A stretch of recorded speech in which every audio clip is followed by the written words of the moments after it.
In 2016, a 38,000 square foot mansion, famously known as the Billionaire, was built, and when the developer finished the project, he listed the house for $250 million. In 2021, another developer started construction on a 78,000 square foot hillside home in Bel Air. This one also eventually listed for the same unbelievable price of $250 million. Then that same year, one of the most notorious developers in LA unveiled what was on track to be the most expensive home in America, a 105,000 square foot mega mansion with an initial asking price of $500 million. Big mansions being built is not completely unheard of, especially in Southern California. I mean, out here, developers have been building big homes for over 100 years, but building these big fancy homes on spec is a bit of a new trend, and more often than not, these things do not end well. Celebrity spec builders and luxury developers land themselves in this trap where they set out to build the most extravagant house a neighborhood has ever seen, only to financially crumble just a few years later, with many of these projects being wound up in lawsuits, and in the most extreme cases, they go completely bankrupt. For developers, it's a one-sided risk, right? You have almost unlimited upside. They could make $10 million on this deal, call it a 50-50 shot, or they have a 50-50 shot at zero. But they don't have a 50-50 shot of losing 10 million. I don't think any developers would go, but you can see it's only positive risk, right? So the bankruptcy caps their loss. They don't get held personally liable for that subcontractor who didn't get paid. They're not liable to the bank for the non-recourse financing when the bank loses 6 months of interest payments. So their downside is capped at, effectively $0. But the upside is quite high. As an outsider, it almost feels like these guys are using bankruptcy as like a get out of jail free card.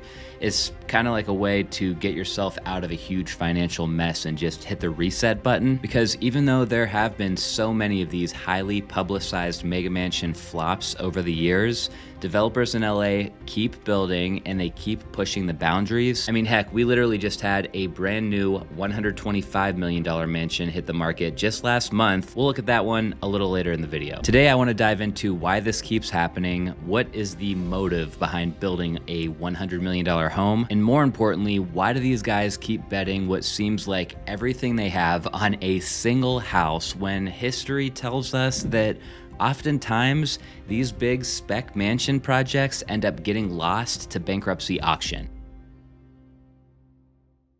If you've been watching this channel for a while, you already know about some of the biggest headlines from the last decade or so. Bruce Makowski is one of the first ones that I remember with his house where he staged a helicopter on the roof. We had Nile Niami with the one. There was Mohamed Hadid, who has fallen into this trap more times than I can count. They're not all flops though. Some of these projects do have success, and sometimes these guys do make a lot of money. Like there's Scott Gillen in LA, who, as far as I know, has never lost money on a deal. There's Rohde. He seems to knock it out of the park with every one of his projects. The general goal or objective of a luxury real estate developer is simple. You find a prime piece of real estate, sometimes it's a lot with an old ugly house on it, sometimes it's a lot in the middle of a neighborhood that's never been built on. But the idea is that you buy the property, you spend a bunch of time designing the most extravagant mansion that you can think of, and this phase alone is a huge undertaking. In cities like LA, the design and permitting phase can take years. Then once you do finally get the permits approved and you're ready to build, you take out a huge loan, you hire a builder. The construction process takes another several years, especially if you're building in the hills or you're building close to the ocean. The numbers on a deal like this can be super attractive. I mean, just at a high level, let's say you buy a lot for 10 million bucks and then you spend another 15 or 20 million dollars building a mansion on that lot, and then eventually you relist this thing for sale for 75 or 100 million dollars. I mean, you guys can do the math. There is a ton of money to be made on deals like this if everything goes according to plan. Obviously, most developers start off with much smaller deals in more modest neighborhoods. They have one successful small house flip, then another one. A couple years go by and they're stacking up a bunch of money in the bank, and naturally the progression is to keep scaling up. A common realization that these guys have early on is that they can follow the exact same house flipping recipe but make way more money per deal if they simply just scale up to bigger deals. Like for example, let's say you buy a house for $500,000, you go through the planning and permitting process, you sink $300,000 into a remodel over the course of a year, and then you resell that thing for $1.2 million. Maybe you made $100,000 on this deal by the end of it. Not a bad payday. But then you ask yourself, what if you just bought a house for $5 million? You go through the same planning and permitting process, you sink $2 million into the remodel over the course of a year, and you resell that one for $10 million.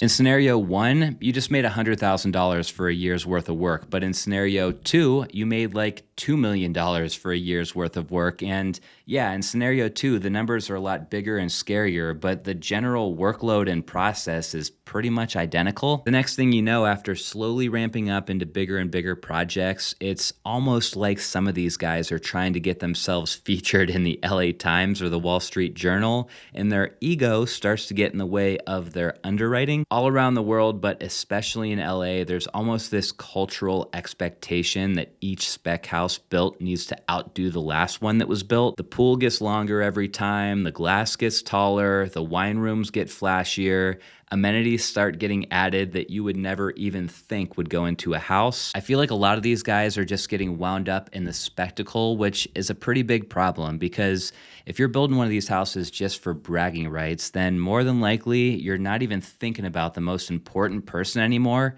the end buyer. When you're designing a house to impress yourself or the press or peers in the industry, it only makes sense that you'll start to lose focus of the person who's going to be writing that check when the house is finished. Like, yeah, it's cool to spend $10 million on a movie theater that seats 40 people, but do the end buyers really even want a movie theater that seats 40 people? Or the garages? Sure, it sounds good on paper to have a 20-car garage with a car turntable in it and fancy lighting, but how many of your buyers need parking for 20 cars? Then there's the bowling alleys. Don't even get me started on the bowling alleys. I mean, we've seen some pretty cool bowling alleys installed in these houses over the years, and I'm sure some of them cost millions of dollars or more to build. But again, how many buyers actually need or want a bowling alley in their house? The point is, having some bells and whistles is important. It's equally as important to have high-end finishes and an architecturally significant home. Like if you're building a luxury home, especially at this price point, even if it is a spec, your goal should be to build something that's magazine worthy. But you also need to always be thinking about the buyers of these homes. You need to think about how the home is going to be lived in. What I want to do next is I want to try to figure out how these guys end up getting themselves into these projects that end up spiraling out of control, okay? So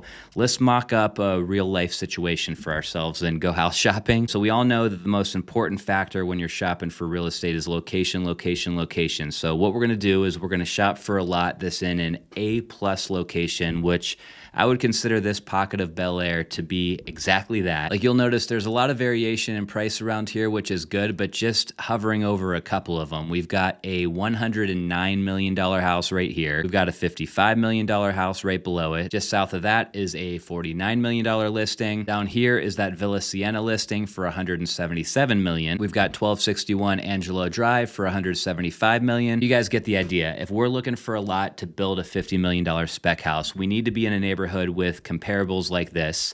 This neighborhood's solid. Then right in the middle of all this, you can see that there's this lot right here asking $2.68 million. And so for the sake of at least today's little exercise, we're going to take a look at this one a little closer. We're on Roca Place here, and the seller of this house, this is pretty common. It's just a lot, but they're selling the lot with some rough renderings. So basically they're trying to attract either a developer like us, or they're trying to show an end buyer roughly what the house and views would look like once the house is finished. Let's do some quick math, okay? So we buy this place for $2.7 million. We know it's going to cost us something like $23 million to build a big 15,000 square foot house on this lot. We're going to take out a bunch of big loans to do this deal, so we'll probably spend another $7 million in holding costs. That's our loan interest, taxes, insurance, all of that. We're going to be all into this project for somewhere in the neighborhood of $33 million by the time we're done with it. If we resell at $50 million, which it seems like the comps in this neighborhood will totally support,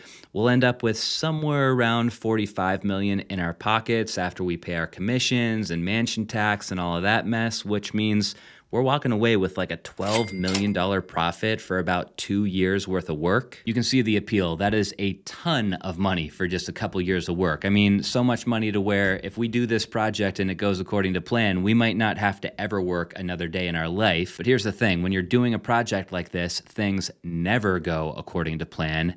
Here's a more realistic scenario on how this will probably all pan out. We buy the deal for $2.7 million, but right out of the gate, we realize there's a bunch more work that needs to happen before we can even think about working on our architectural drawings. We're talking surveys, soil reports. We're not even able to submit this project to the city until a year after we bought it. Next up is the city review. We thought we'd be able to get through the city quick because we've done this a bunch of times before, but there's all kinds of new environmental regulations that we didn't expect, meaning that we end up stuck back and forth with the city for another year and a half before we even get our approval to build. If you're following along, now we've owned this lot for 2.5 years and we have just barely received our approval to start building. Next is the construction process. We thought that we could knock this build out in 2 years and spend around $23 million. Well, the build ended up taking 3 years and we spent $28 million by the time we finished it. And because of all these cost overruns and delays, our holding costs were a couple $1,000,000 more than we thought they'd be too. At this point, we bought this lot 5 years ago. We're into the project for almost $40 million. Our holding costs are insane. We're paying like $400,000 per month just in holding costs. So now we realize that our original asking price doesn't make sense anymore. So we just make up some new arbitrary asking price that sounds good.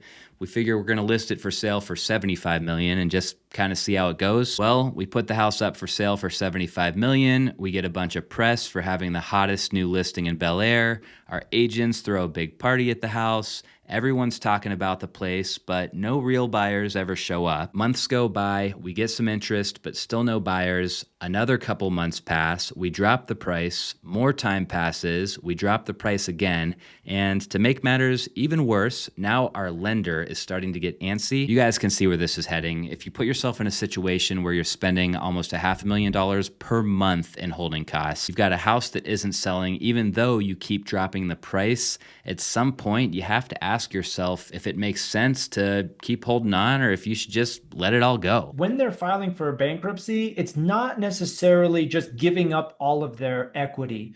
And so it's a tool that a lot of these developers use to either slow down a foreclosure or delay the process, but it's not necessarily 100% wipe of the equity. Even though there have been countless examples of luxury spec home developers flying too close to the sun, getting in over their heads, and losing their projects to bankruptcy, there are still guys and girls out there who are betting big on the LA real estate market. Like I teased this listing at the start of the video. This is a new one, absolutely insane, so dialed, $125 million, 7 bedrooms, 12 bathrooms, 22,000 square feet. Real quick throwback to the home that used to be here, by the way. It was actually a pretty decent looking house. This place was built in 1972. It had about 6,000 square feet of space. The finishes weren't all that exciting, but the architecture I thought was kind of awesome. The thing is though, even though the house was cool, the lot happens to be a very prime location and the views are epic. Those are two of the things that you're definitely looking for if you're gonna do something like this. And before we look at the photos, just check this out. This totally validates the mock-up scenario that we just did, okay? 10 years ago in 2015, these guys bought this lot for $8 million. They just finally finished the house and relisted it for $125. This is what it looks like when you enter the motor court. This feels straight up like a 5-star resort. The concrete throughout this house is wild. The listing description says that they spent $30 million just on all the board form concrete and the caissons. And then as far as construction costs go, they say that they spent about $3,500 per square foot just in construction cost alone, which is kind of hard to wrap your head around. I mean, last I knew, building luxury in LA, you were spending close through $1,000 a foot, maybe a little bit over that. So I can't even figure out how they spent that much money on this house other than, I guess, all the concrete. Anyways, it's such a cool house. Yeah, it's a little dark with the concrete, but it's got a lot of warmth in it throughout too with the woodwork. This is definitely one of those types of homes that even though it's big and even though it's expensive, you could for sure picture yourself actually living here. On paper, this thing looks like a home run. I mean, they'll make 30 or 40 million bucks if they get their asking price, which still isn't bad even though it took them 10 years to do it. Biggest challenge though with a project like this or any of these $100 million projects that are built on spec is that by the time you get to the point where the home is finished and all the money is spent, your holding costs are unbearable, your lender starts asking questions, and it becomes an unmanageable amount of pressure. There are a few things that separate successful developers like Rompton Reynos Roddy compared to the not so successful developers that end up going bankrupt. The strong ones have relentless risk control, they're crazy about their margins, and they stress test their deals. Another thing is the good ones have a very strong capital base. They work with lenders and investors who are both reasonable with their rates and patient with their balloon payments. They hire build teams that are 5-star. They work with world-class architects and contractors who can execute on their vision without completely blowing the budget. And last, the successful developers don't have just one exit strategy. They have a plan in place before they even get started on what they will do in the event the house doesn't sell as soon as it's finished. A lot of developers are raising outside funds. So when they're buying this land, when they're raising money for the construction cost, it's not necessarily 100% of their own money. And when you do that, when you raise money from other groups, these developers are charging a ton of fees at closing. They're going to have an acquisition fee. They're going to have a development fee. They're going to have construction management. They're going to have asset management. And all of these fees help put money back in the developer's pocket over time, even though they may have initially put in $1 million of their own money into the project. They get paid back through those fees. I will say that even though all these projects are not successful, I'm stoked that there's guys out there who are willing to push the boundaries and put it all on the line for projects like this. They make for really good stories, and honestly, in some ways, they are kind of inspirational. I hope you guys enjoyed this episode. I'll see you next time.